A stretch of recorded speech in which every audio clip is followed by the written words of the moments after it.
Hello guys, and welcome to Ride VIP, the rideshare channel. My name is Serge and welcome to the channel. In today's video, I want to tell you guys a little bit more about me. But before I get a chance to do that, I want to thank you guys for joining my channel, for subscribing. I never beg for subscribers. I've been a YouTuber for over 7 years now with my different channel that's got 28,000 subscribers. It is super hard to get subscribers, and I actually never ask because I don't want to be a beggar. Instead, I like to offer value. If I can offer value, then somebody's going to subscribe, and that's what I aim to do. And I don't know if I always accomplish it, but that is always my goal. So where am I going today? So right now I'm actually driving to Charlotte, which is going to take me 1 hour, so I got a little time to make this video, post this video. So I want to tell you a little bit about how I work with rideshare, just a little bit. You know, I like to keep things simple, and also I want to tell you guys just a little bit about myself.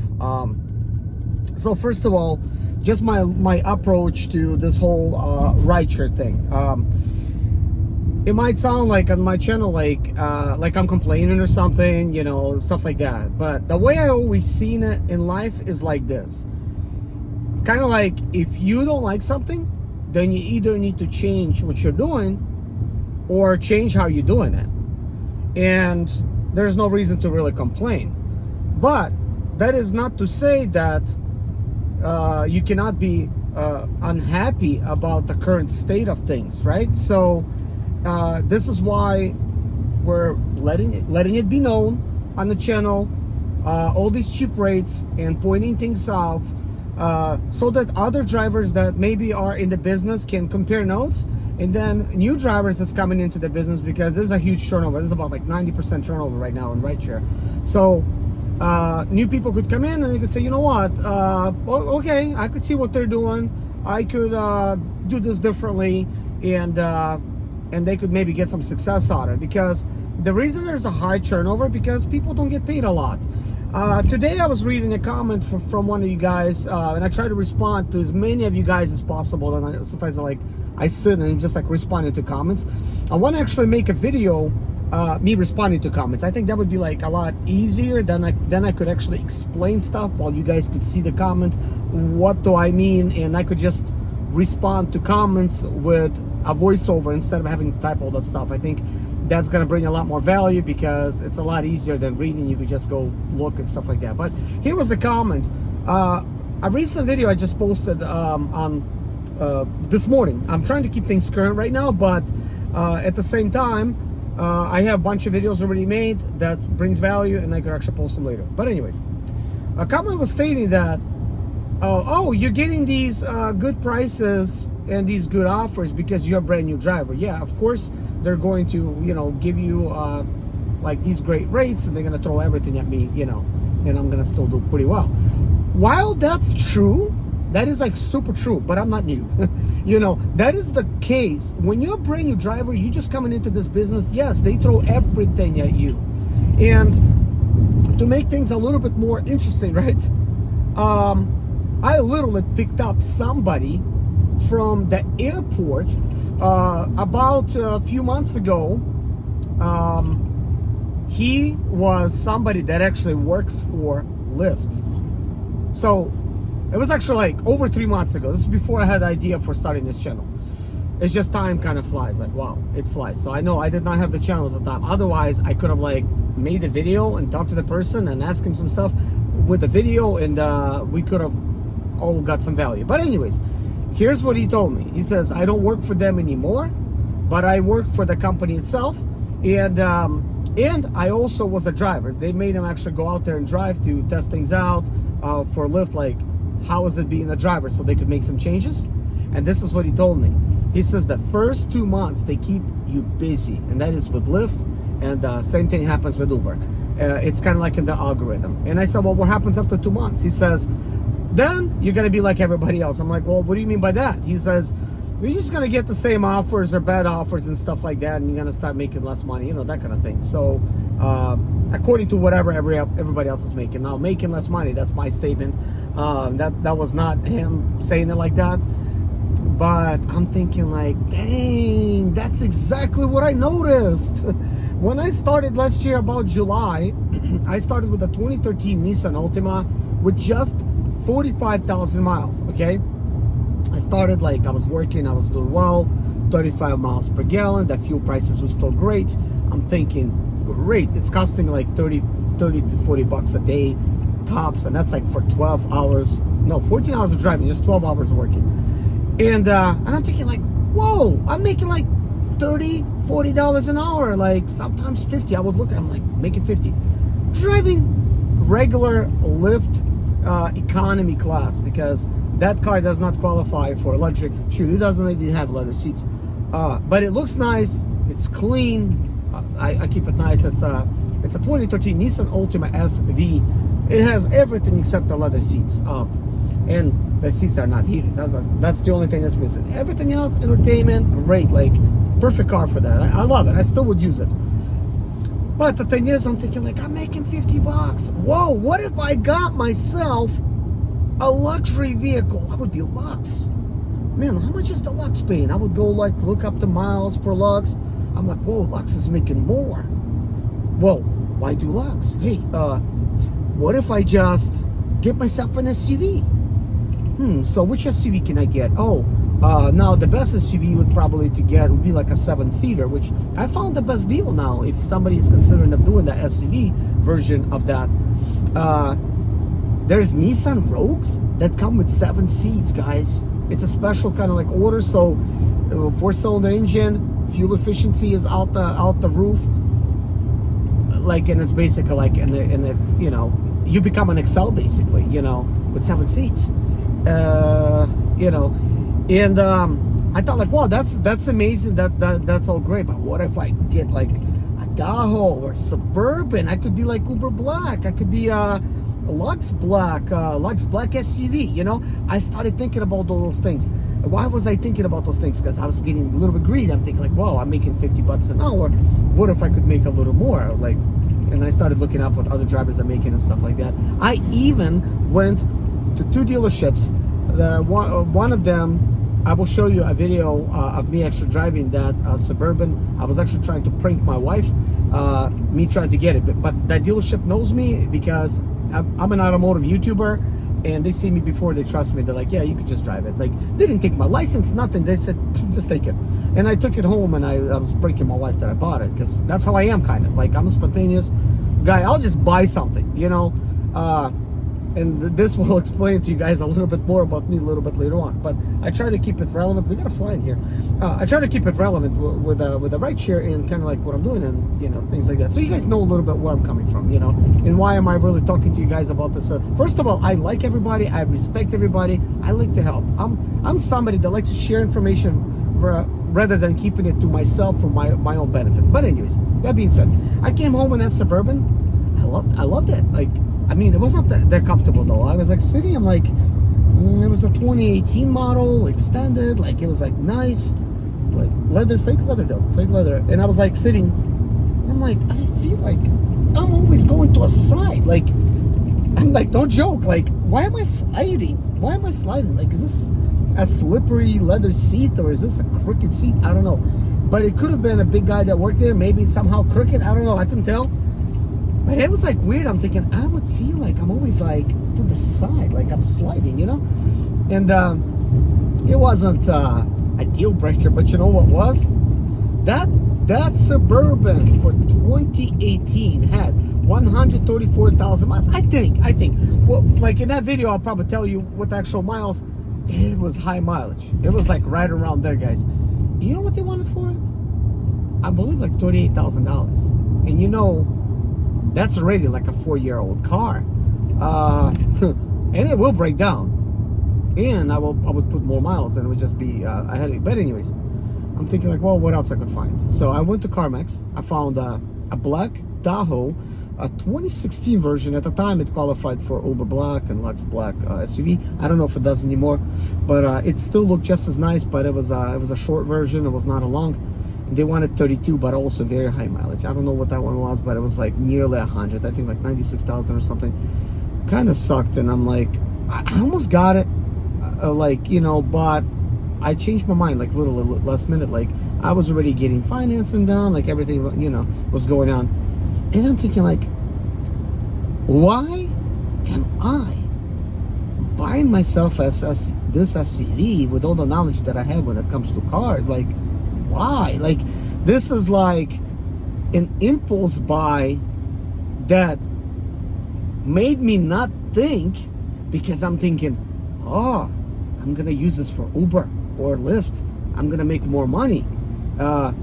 Forget this payment. I could easily afford this. This is nothing. I'm gonna like maximize my earnings, which time is important. Earnings is important. So in that same amount of time, I'll make more money. That was like my logic. And while I was right, there's a couple things that we're not thinking about ever when buying a brand new car, and those was far from brand new.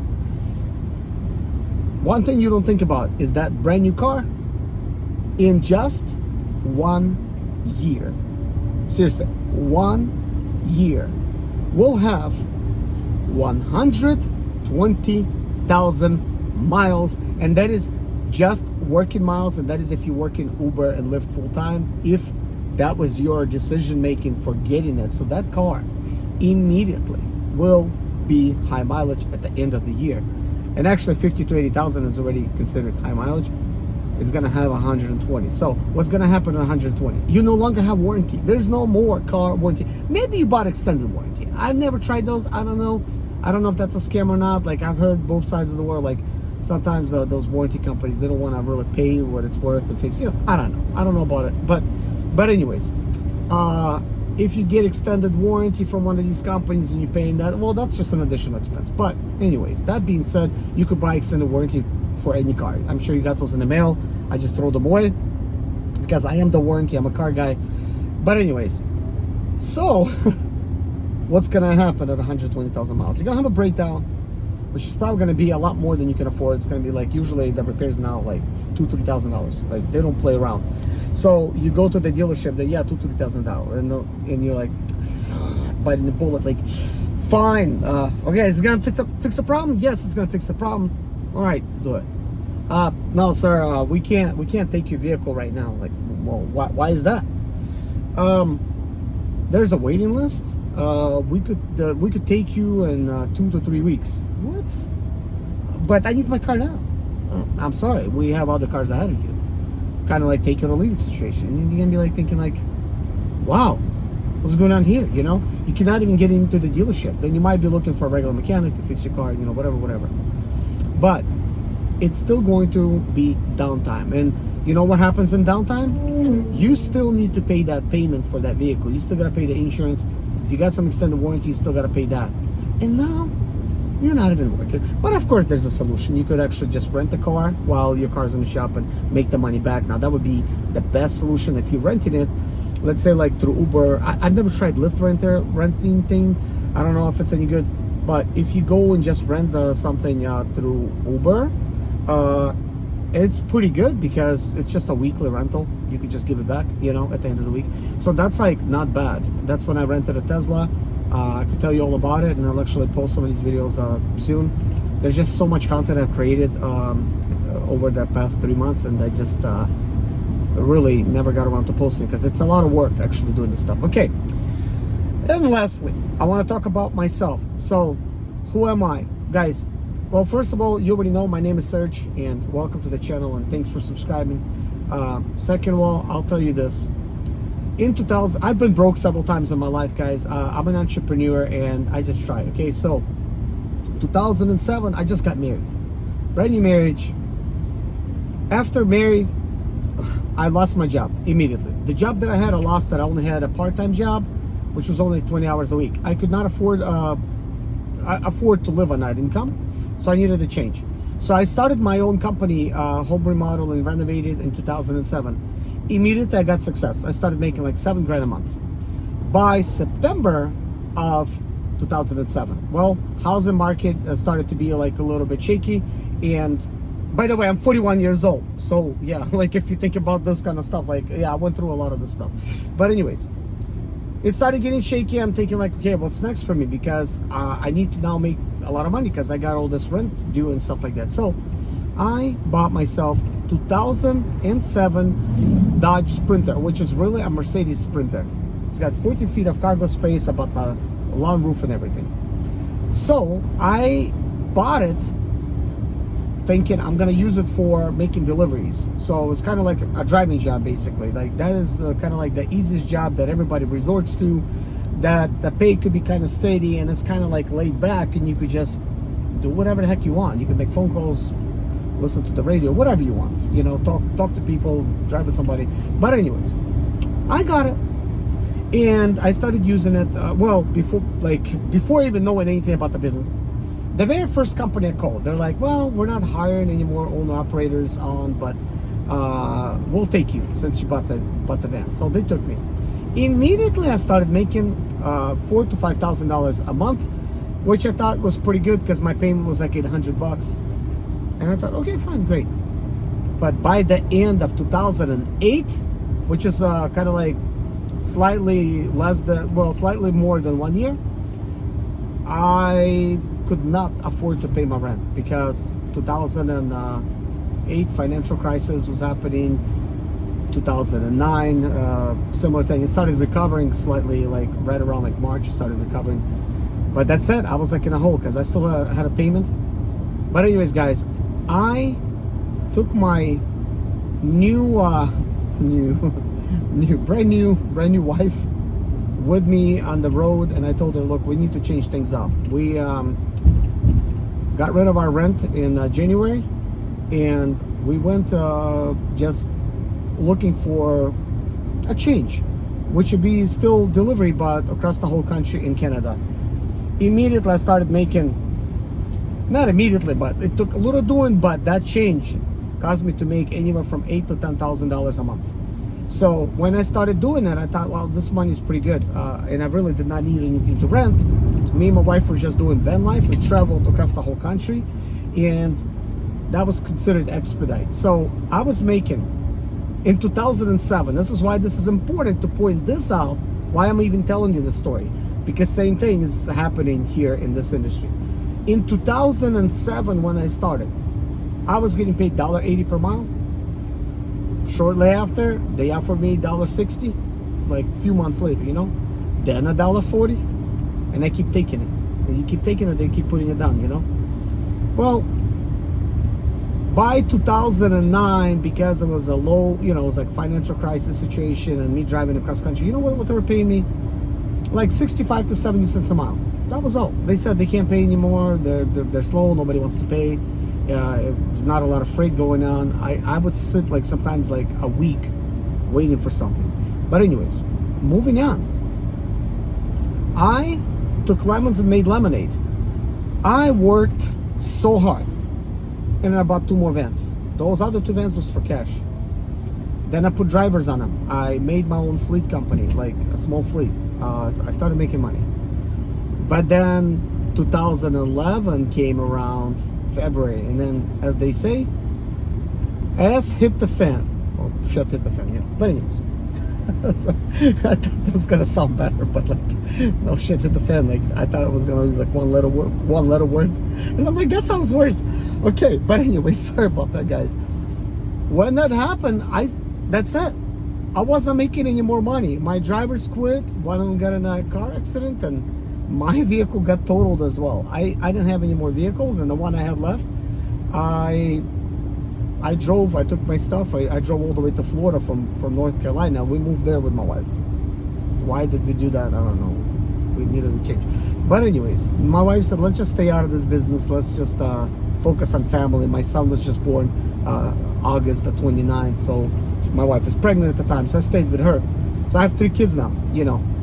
I got a 2-year-old, 8-year-old, and 11-year-old. But anyways, I was a little bit kind of like screwed. Like, I didn't have any more money. Like, it made it the things come crashing down. But anyways, it's a short version. Guys, what happened later? By 2012, I was in Florida, and I was completely broke. I moved back to Charlotte. And then I didn't have anything. I didn't have any more vehicles, nothing, no place to live. I had to move in with my mom. Like, I was a loser. Some of my friends, which were more like acquaintances, thought I was a loser and was talking behind my back, which, of course, somebody would let me know. But anyways, You know what happened now? And this is skipping forward because I don't want to take all your time. 7 years ago, I bought my own home for cash.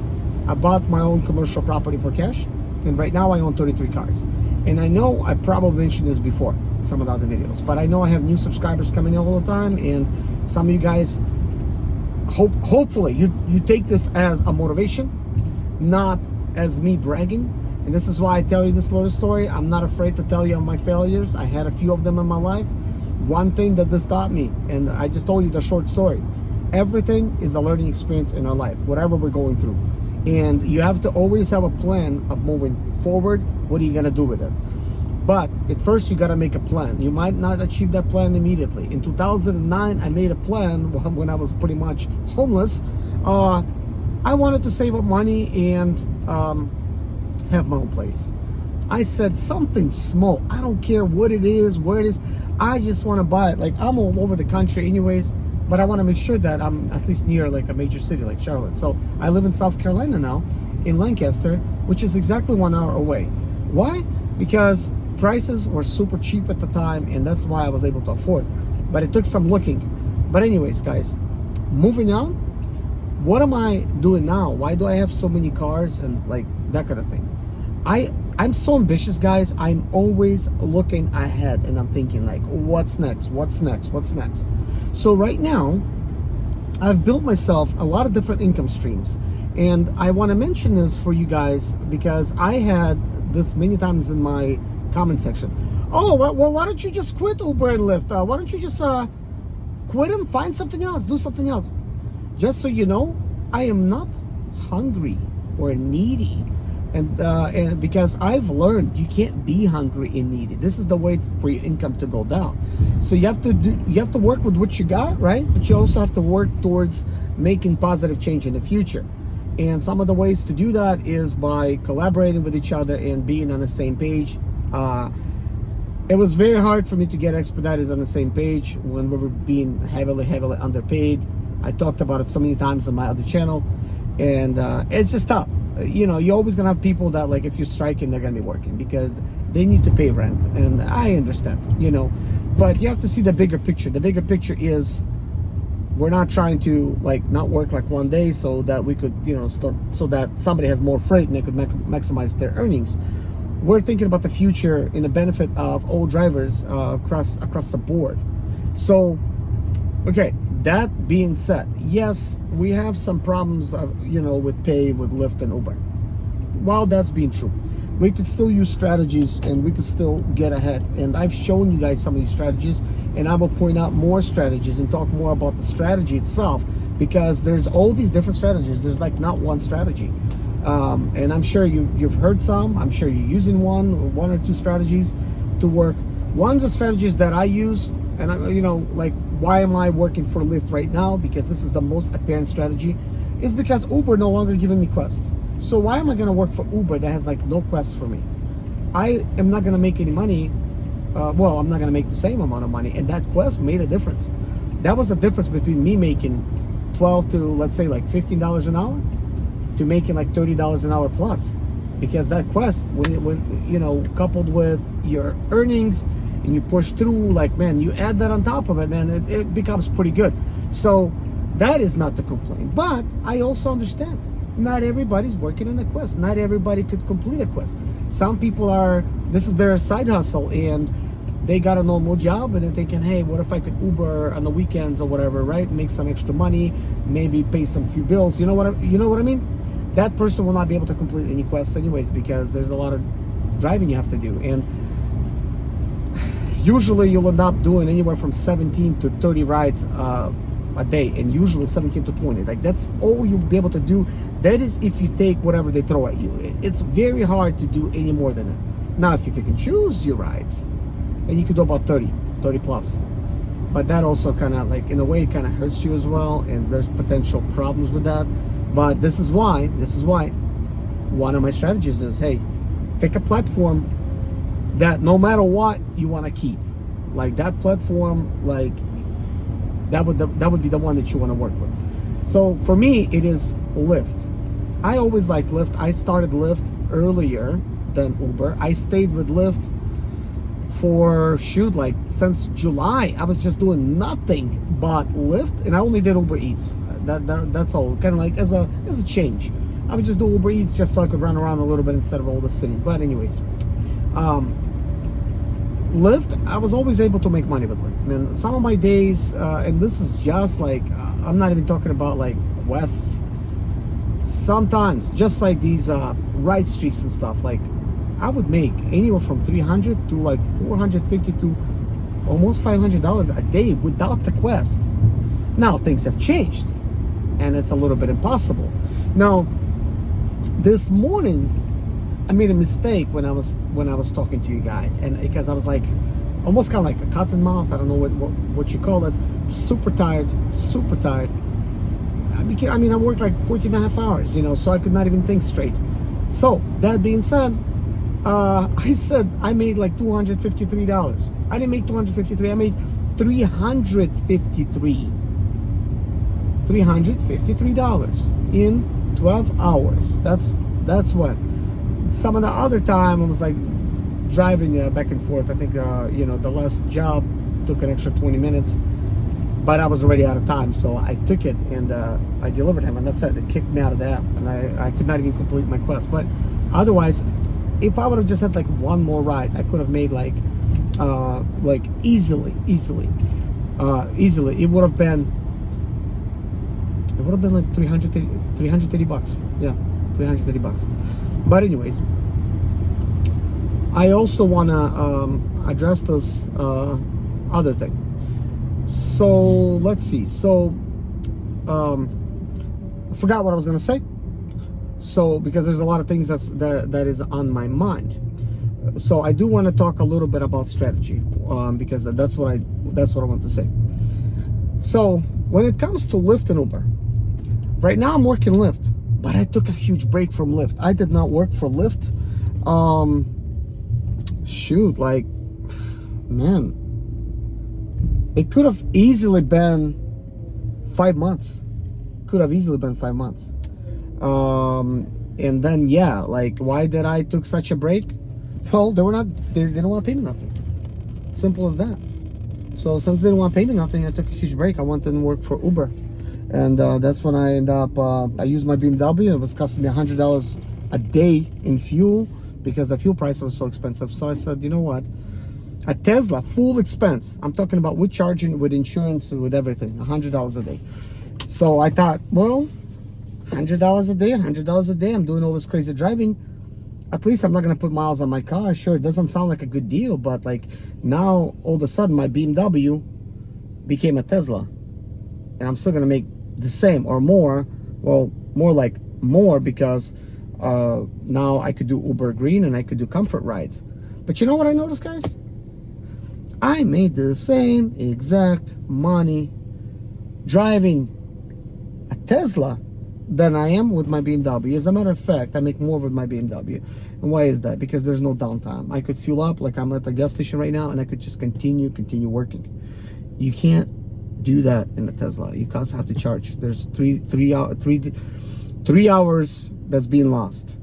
And I don't know what I'm going to do in the future about the Tesla, but I did order one, and I did say no. Oh yeah, and so here's the strategy that I also wanted to mention. So if you want to pick and choose rides, pick an app that you want to pick and choose your rides, because you probably will lose that app. You're probably going to get, like, I don't know, banned, even though you're not supposed to, for not choosing a ride. Sure, for cancellations, yes. But as negative as it sounds, you're probably going to lose that app. You're not going to be able to have access, at least for a while, until whatever. You might get kicked off the platform. So you still want to have one app that provides you income, if that's the only income source that you are dependent on. Okay, so that is my advice for you guys for today. Thank you so much for watching. Thank you so much for subscribing. Hopefully you found value in this video. Let me know if you did find value. I'll talk to you guys in the next video, and sorry for it being long, but like, guys, did I provide value? I hope I did.